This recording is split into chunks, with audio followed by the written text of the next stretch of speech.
Hello. Welcome back. In today's video, we will be showcasing how to create beautiful HTML files from Google Spreadsheets. First things first, go to your Google spreadsheet and copy the link. Next, head over to the website you see on the screen. Paste your spreadsheet link into the tool, then style the HTML output however you want. Take your time and mess around with it until you are satisfied.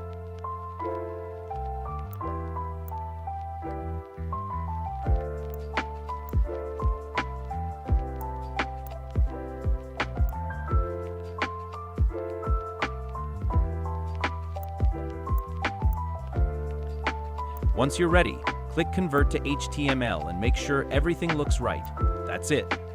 Download the HTML file or copy it directly and use it wherever you need.